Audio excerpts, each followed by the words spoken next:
Got an exciting day in the shop today. I bought some wheels. Yep, we got the snowflakes. We got some 19-inch snowflakes for this Firebird. But unfortunately, my wheel studs are not long enough, so I'm gonna have to install new ones like these right here. These are ARP bolts here.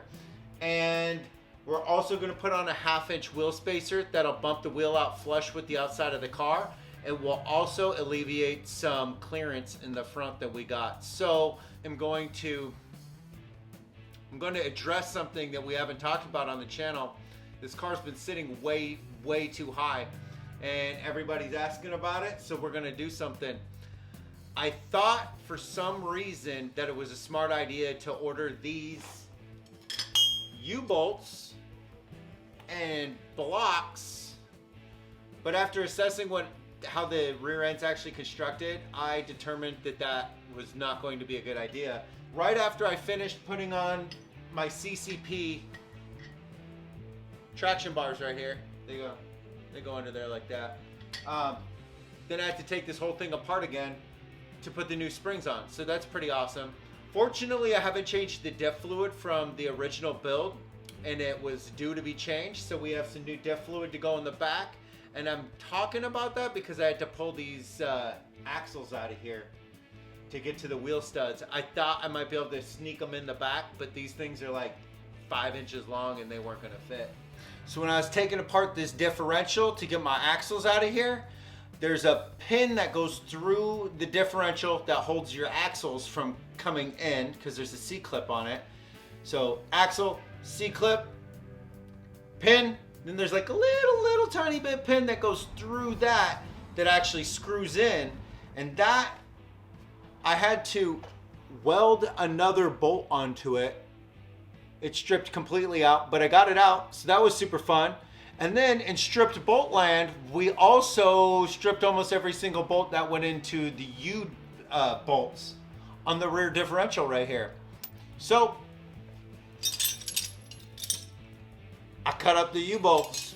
I cut them right off. What am I gonna do? I have new U-bolts.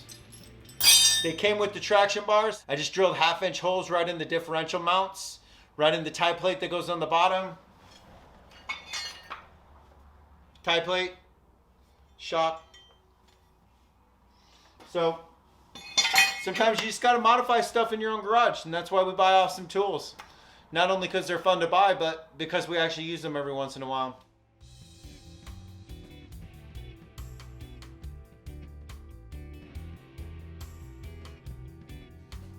All right, welcome to the front of the car. These are our previous wheel studs. As you can see, they're not very big. They work fine. It just depends on how you use them. So what we got here is we got ARP. ARP makes the best bolts, right? These are our new ones. They're huge, but it's okay because I have a grinder and I'm not afraid to use it. So we'll make them perfect size. Perfect. What we also have is this. This is a 1/2-inch wheel spacer. Actually, I haven't even set this up against this, hopefully. Yeah, it fits. Cool. We got a spring. And if we got a spring, that means we probably have a shock absorber too. To be specific, we got a pair of QA1 coil-over struts, adjustable, fully adjustable. It's quite a long range, so we'll be able to lower this bad boy a lot. We can even lift it up in the front if we wanted to, but we don't want to. So we're gonna lower it. It's gonna look sick. Front end progress update. So we got the front end shocks off. We got the springs out, and the new strut is actually installed inside of there. We have the strut for the other side, but we don't want to forget that you have to put anti-seize on these struts.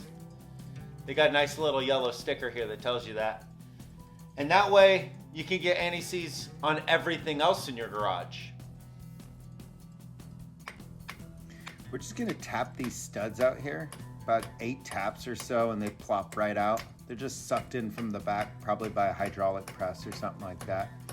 I got a bunch of washers here with grease on them and a lug nut that has a hole all the way through. We just crank down with this old man trick of wrench on another wrench for leverage, and it pulls those suckers right in from the back. They seat in pretty good, and it's really obvious when you get to the bottom.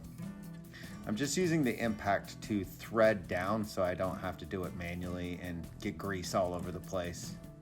Seems like a shortcut, pretty reasonable shortcut at that.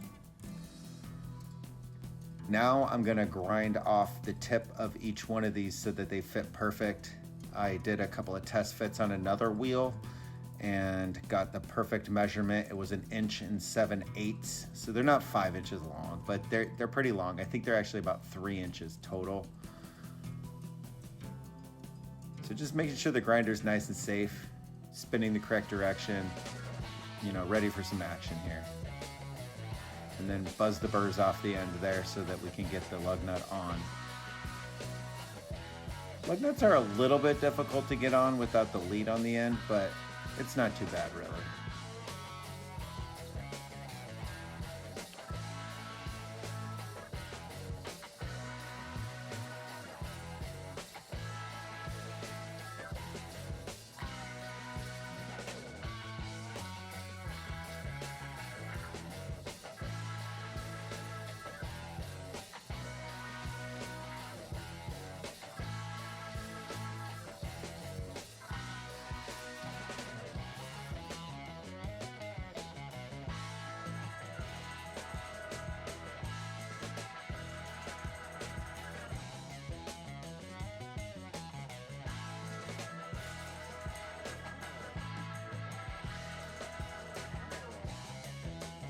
So since this is a YouTube video, of course we got to remember to like and subscribe. You can hit that bell and get notified every time we upload a new video.